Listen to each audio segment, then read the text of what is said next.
The Rolex Submariner is an absolute icon in the watch industry, there is no doubt about it. But so is the Glashütte Original CQ, and I think this is the Rolex Submariner alternative.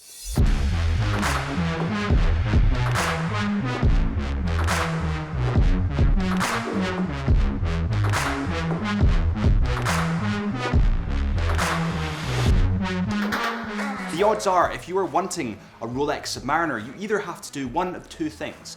One is wait a very, very long time for one to come into stock, or pick one up in the secondary market for a lot of money. There is, however, a very good alternative, and it's the Glashütte Original CQ. You know, the Glashütte Original CQ is actually quite a sentimental piece of mine, and the reason that it's a sentimental piece is because it's the first watch vlog that Drew and I ever did, and it's actually where we came up with the show Time on the Wrist. That's a genuine story. We were walking up down a hill actually, at like 5 in the morning, no sleep, and someone, I think it was Drew actually, just plucked up Time on the Wrist, and all of a sudden this show came alive. This YouTube channel came alive. So this is quite a sentimental piece, but I'll stop rambling and talk about the specs. And on that note, welcome back to Time on the Wrist at Chisholm Hunter. My name is Harrison as always, and today we have the Glashütte Original CQ in a red gold color. It has the rubber strap. Personally, I prefer the NATO strap, but this has the rubber strap. Let's start with the dimensions as we mentioned previously. So the case diameter comes in at 39.5 millimeters, which is absolutely slap bang on the money for my wrists. I have 6.5-inch wrists, so they are a little bit slimmer, and this sits beautifully. And I'm actually really glad that sports watches like the CQ have gone down, they've shrunk a little bit in size. I just think that 42, 43, although I own an EDC Master, it is quite chunky, so I prefer that slimmer, smaller look. The case thickness comes in at 1 millimeter, 12.15 millimeters. So this is a very slim watch, and for those of you that know me, you'll know that I actually prefer slimmer watches because they sit that little bit closer to the wrist, go under the shirt cuff, and also they don't get smacked about as much. When it sits higher off the wrist, you're more likely to knock it off of stuff. With that said, it's interesting because it does have slightly domed sapphire crystal glass, and they've still kept it that thin. Glashütte Original movements are handcrafted genius. They truly are, and not enough people talk about Glashütte Original, and their watches are brilliant, so let's put a stop to that.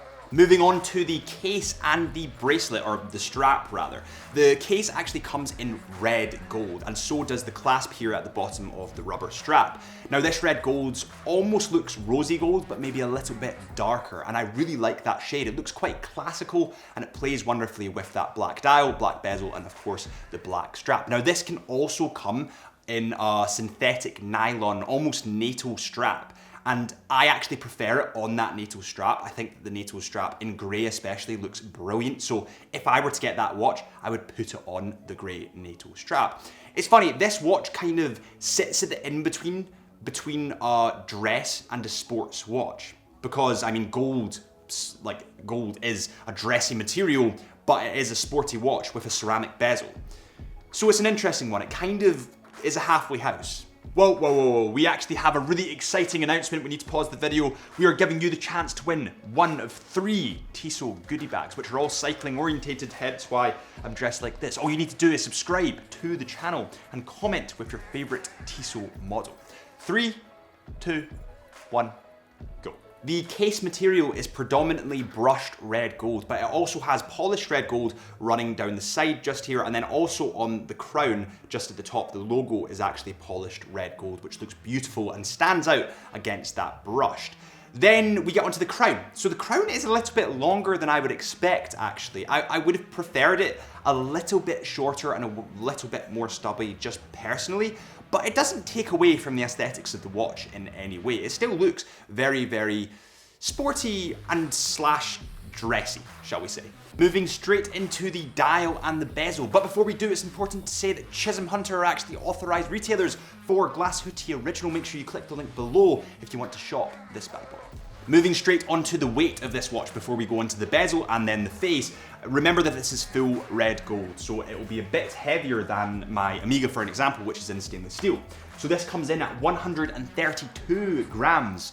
So let's see it against my Omega, because this is an interesting one. My Omega, which is in the NATO strap, not the bracelet or the rubber strap, the NATO strap, comes in at 104 grams, which is very interesting. I mean, my Amiga is thicker. It goes to 300 meters of water resistance, whereas this only goes to 200, and obviously it's full steel, whereas this is full gold. So there's a lot of comparables there, but the reason that we do this is so that you have a reference point, because I know that a lot of these watches won't actually have hit the market yet, so it just gives you kind of a rough gauge. And yeah, that's quite interesting because this is slimmer and technically a lot smaller than the Amiga, but I suppose that gold is quite heavy. The bezel on this model is black and is a ceramic inlay. Now obviously ceramic is ultra durable, and unless you shatter ceramic, it won't technically scratch. So I like the fact that they do have this ceramic inlay, and also there's gold teeth around it. The bezel itself is very, very easy to turn and actually very prominent. I will show you at the moment. Listen to this, listen to this. That is the bezel turning.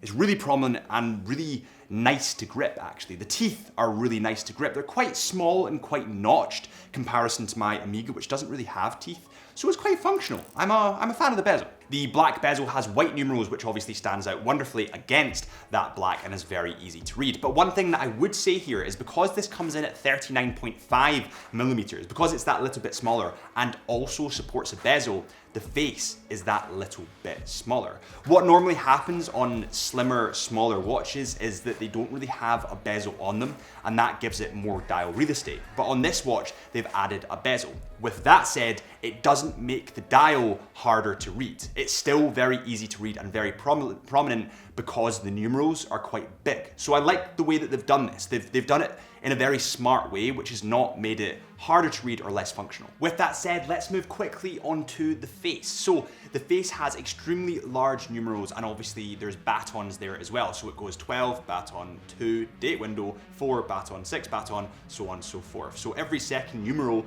is a baton. Every second, you know what I mean.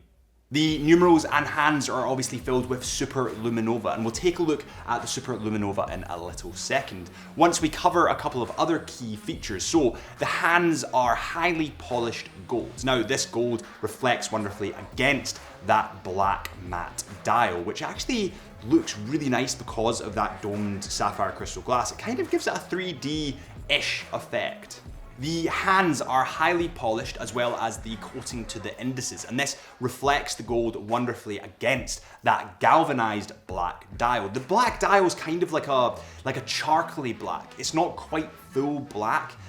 I call it a charcoaly black. The date window is at the 3 o'clock mark. The 3 o'clock mark.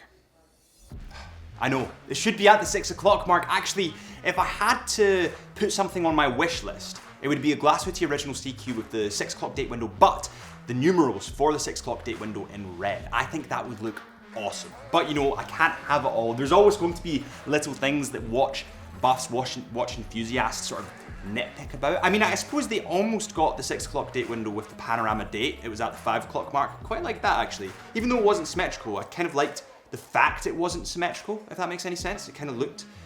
I'm rambling, let's move on. As you can see here, the lume shines bright blue, and it also has that dot of lume on the bezel, making it a fully functional diver. And on that note, how is the lume on your watch today? It's time for the tradition around here at Chisholm Hunter, which is of course the wrist check. Let me know what is on your wrist today. I am not wearing anything at the moment because my Amiga is on the scales, but normally it's the Amiga 300 meters. Diver, Seamaster, oh god, you guys know what I mean. We've covered the case, we've covered the bracelet or the rubber strap, we've covered the crown, case material, face, all that good stuff, but let's move on to the movement, which is quite frankly absolutely stunning. And then after we do the movement, we'll move on to the price and our overall conclusion of this watch. The movement in this model is the fully automatic in-house caliber 39-11. It has a skeletonized Glashütte rotor, which is quite frankly absolutely stunning. It has 40 hours of power reserve, which is plus 5%. And it beats at a frequency of 28,800 VPH, which is equivalent to 4 Hz. This model comes in at £19,400, and the steel variant, the green dial or black dial steel variant, comes in at £8,600. So yes, these are expensive models, but the movements in them are absolutely gorgeous. And if you're on the market for a Rolex and for some reason you maybe can't get one or you don't want to pay that premium, I do believe that this is a great alternative from a brilliant brand with a lot of history. And I think that more people should be talking about Glasuti Original. And that's my honest thoughts.